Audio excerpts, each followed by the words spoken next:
बेरोजगारी आज देश का सबसे बड़ा मुद्दा बन चुका है। इंडिया एम्प्लॉयमेंट रिपोर्ट 2024 के अनुसार भारत के अंदर हर 3 लोगों में से एक बेरोजगार है।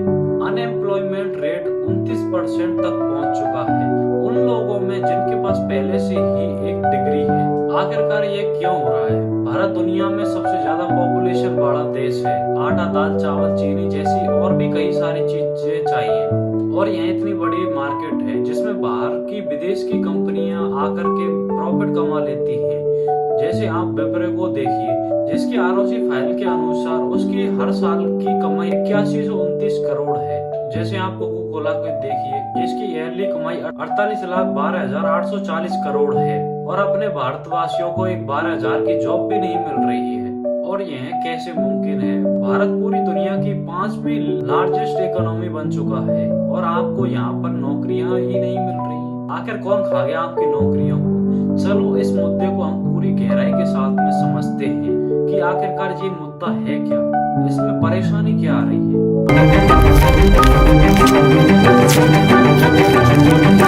आप हमारे चैनल पर पहली बार आए हो तो चैनल को सब्सक्राइब जरूर करें और इस वीडियो को जरूर लाइक करें। हमारे भारत के प्रधानमंत्री ने करोड़ों जॉब देने का वादा किया था और यदि आप एबीपी न्यूज की माने तो इन्होंने यह वादा तो कभी किया ही नहीं। इन्होंने यह कहा कि कांग्रेस ने रोजगार नहीं दिया। इन्होंने यह थोड़ी कहा है कि हम रोजगार देंगे। बीजेपी चुनावी वायदे के तौर पर कहीं कभी देश को हर साल 2 करोड़ नौकरी देने का वायदा नहीं किया था।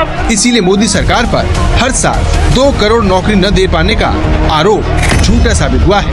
तो आप ये बताओ कि यह किस पार्टी की कैंपेन है? युवाओं को बेरोजगार रखने वालों, जनता माफ नहीं करेगी। चलो हालात बदले, देश की सरकार बदले। और यह बीजेपी सरकार ने हरियाणा के अंदर में चलाया था। पिताजी ने हमेशा पढ़ने को बढ़ावा दिया पर नौकरी ना मिली। विकास हो तो ही नौकरी निकले ना। इब जाग उठा है हरियाणा। और मुझे यह जानकर बहुत ही दुख होता है कि हरियाणा को बेरोजगारी में नंबर 1 पर बना दिया है। और 2022 की CMIE रिपोर्ट को देखिए, हरियाणा में बेरोजगारी का डाटा 37.4 है। सबसे ज्यादा यहीं पर बेरोजगार हैं। अगला ये मोदी जी का आप भाषण देखिए। हमने मेक इन इंडिया का अभियान चलाया है और नौजवान अपने ही इलाके में रोजगार कमाए ताकि शाम को अपने माँ बाप के पास जाकर के बैठ सके। यह न्यूज चैनल वालों को यह वीडियो जरूर देखनी चाहिए। इसके अंदर अपने भारत के प्रधानमंत्री बिलियंस ऑफ नौकरियां देने का वादा कर रहे हैं। Our aim is to create jobs for more than 1 billion young hands. आप एक बार पहले ये सुधीर चौधरी की वीडियो देखिए। इसमें ये कह रहे हैं भारत के युवाओं को सरकारी नौकरी क्यों चाहिए। यह तो आम जनता को ही डांट रहे हैं। यह कहते हैं कि आम जनता को नौकरी इसलिए चाहिए क्योंकि वे ऊपर की कमाई कर सके, यानी कि रिश्वत ले सके। सरकारी नौकरियों की चाहत के पीछे एक बड़ी वजह रिश्वत भी है। सरकारी नौकरी में अगर पैसा कम भी हो तब भी कई कर्मचारी रिश्वत लेकर अच्छा खासा पैसा कमा लेते हैं। और 2019 में हुए एक सर्वे में हर 2 में से 1 भारतीय ने ये माना कि उन्होंने अपना काम करवाने के लिए किसी न किसी सरकारी कर्मचारी को रिश्वत दी थी। सुधीर चौधरी के अनुसार प्रधानमंत्री का तो यह भाषण है ही नहीं। और अगले भाषण में ये कहते हैं कि भारत के लोगों के पास तो स्किल्स ही नहीं है। स्किल्ड ना होना भी एक बहुत बड़ी वजह है। तो क्या हम मान लें कि प्रधानमंत्री की स्किल इंडिया योजना है वो फेक है? में बहुत सारे लोग परीक्षा देकर, पैसा देकर, किसी नेता की सिफारिश लगाकर किसी भी तरह से सरकारी नौकरी पाना चाहते हैं। और इसकी सबसे बड़ी वजह यह है कि सरकारी नौकरियों में काम के घंटे बहुत ज्यादा नहीं होते, काम के घंटे तय होते हैं, छुट्टियां जी भर के मिलती हैं। आपके अनुसार जो युवा हैं वे कामचोर हैं। चलो हमें इस मुद्दे को थोड़ी और गहराई के साथ में समझते हैं। आखिरकार हमें भारत में कितनी नौकरियों की जरूरत है? मिनिस्ट्री ऑफ एजुकेशन की एक रिपोर्ट के अनुसार सेकेंडरी स्कूलों में लगभग 28 करोड़ होते हैं। तो क्या हमें इतनी ही नौकरियों की जरूरत होती है हर साल? अब हम इन्हें भी देखते हैं जो सेकेंडरी स्कूल से पहले ही अपनी पढ़ाई छोड़ देते हैं। UDIFC रिपोर्ट के अनुसार 12.6 स्टूडेंट सेकेंडरी स्कूल तक पहुंचने से पहले ही अपनी पढ़ाई छोड़ देते हैं।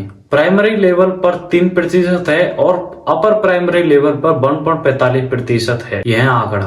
अब आप यह रिपोर्ट देखिए, 35 लाख विद्यार्थी तो 11वीं में एंट्री ही नहीं करते हैं। यदि हम पूरे नंबरों को जोड़ दें तो 3.3 करोड़ होते हैं और इनमें से काफी ज्यादा लोग कॉलेज में जाने का निश्चित करते हैं, लेकिन यहाँ पर सवाल यह उठता है कि क्या कॉलेजों में इतनी सीट होती हैं? तो इसका सीधा सा जवाब है बिल्कुल नहीं। सबसे पहले हम मेडिकल एजुकेशन की बात करते हैं। 2023 की मिनिस्ट्री ऑफ हेल्थ ने पार्लियामेंट में बताया कि मेडिकल की कुल 1,08,000 सीटें हैं और कुछ बीडीएस की भी सीटें हैं। टाइम्स ऑफ इंडिया की एक रिपोर्ट के अनुसार जो एमबीबीएस और बीडीएस की टोटल सीटें हैं वो 1.4 लाख हैं, लेकिन नीट 2022 और 23 की रिपोर्ट के अनुसार 20.8 विद्यार्थियों ने फॉर्म भरे, जिसका सीधा सा मतलब है कि 15 स्टूडेंट में से एक ही स्टूडेंट को सीट मिल पाती है।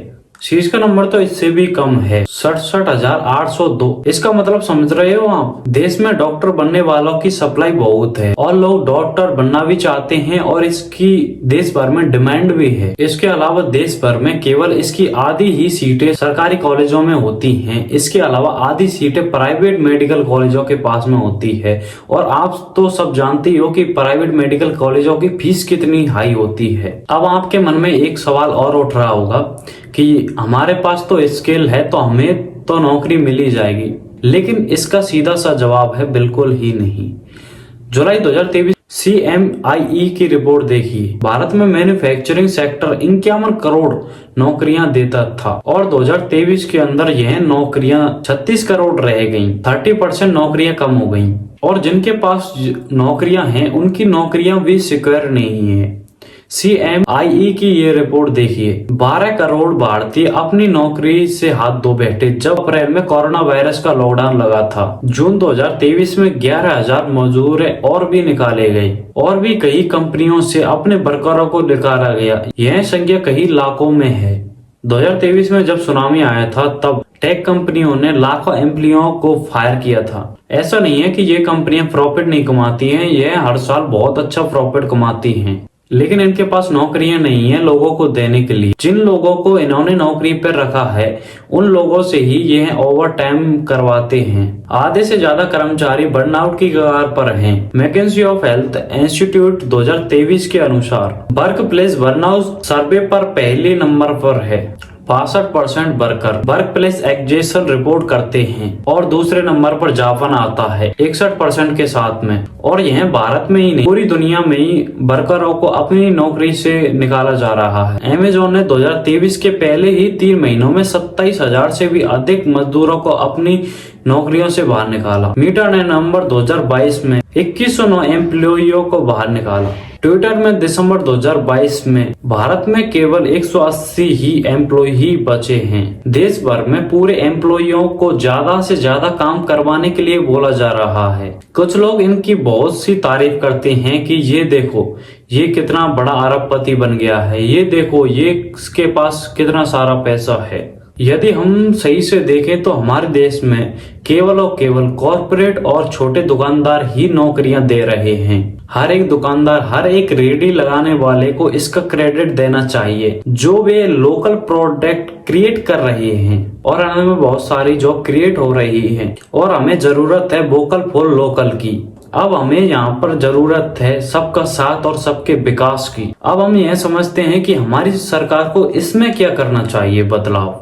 हमारी सरकार को इतनी हो सके इतनी वैकेंसी फिल करनी चाहिए। सेंट्रल गवर्नमेंट में 9 लाख से भी अधिक वैकेंसियां हैं। अलग अलग स्टेटों में सरकारों में 60 लाख से भी अधिक वैकेंसियां फेल हैं। स्केल कोर्ट पैलेस पे हर जगह वैकेंसियां फेल हैं। दूसरा कदम, हमारी सरकार को शिक्षा पर ध्यान देना चाहिए। स्कूल कॉलेजों में हमारे इंफ्रास्ट्रक्चर को चेंज करना चाहिए। हमारे देश में और भी एक्सपोर्ट बनाने पड़ेंगे जिससे और भी जॉब क्रिएट हो सके। हमारे देश भर में काफी स्टूडेंट इंजीनियर डॉक्टर बनना चाहते हैं और इनकी हमारे देश भर में जरूरत भी है। हमारी सरकार को एक बड़े लेवल पर फैसला लेने की जरूरत है इन कॉर्पोरेट और स्मॉल बिजनेस को आगे बढ़ाने के लिए। दिल्ली, मुंबई, बेंगलुरु जैसे शहरों में अच्छी इकोनॉमी एग्जिस्ट करती है तो वहां पर हमारी सरकार को जॉब क्रिएट करनी चाहिए। इसके अलावा हमें हमारी सरकार पर बैठे नहीं रहना है कि सरकार के आएगी हमारे पास में और बोलेगी कि आओ चलो मैं आपको नौकरी देता हूँ, तो ऐसा तो होने वाला है नहीं। अब आप सोचो कि हम अपने आप में जॉब कैसे क्रिएट कर सकते हैं, तो मैं कुछ आपको उदाहरण देता हूँ। आपको खुद को कुछ ना कुछ करना पड़ेगा। सबसे पहले तो आप स्किल सीखो, नई नई स्किल सीखो जिससे कि आपको हर फील्ड में नौकरी मिल सके। पॉइंट नंबर 2, आप एआई का यूज करना सीखो, क्योंकि आज के टाइम पे एआई से ही काम हो रहा है, इसलिए हमें एआई को सीखना बहुत जरूरी हो चुका है। इसके अलावा आप ब्लॉगिंग सीख सकते हो, इसके अलावा आप वीडियो एडिटिंग सीख सकते हो, ग्राफिक डिजाइनिंग सीखते हो और भी कई सारी चीजें सीख सकते हो जिससे कि आप खुद ही अपने लिए जॉब क्रिएट कर सकें। कुछ न करने से कुछ करना ही बेहतर होता है, और यदि आप कुछ करते भी रहोगे तो आगे बढ़ते भी रहोगे। आपका एक छोटा सा कदम आपको बहुत बड़ी सफलता हासिल करवा सकता है।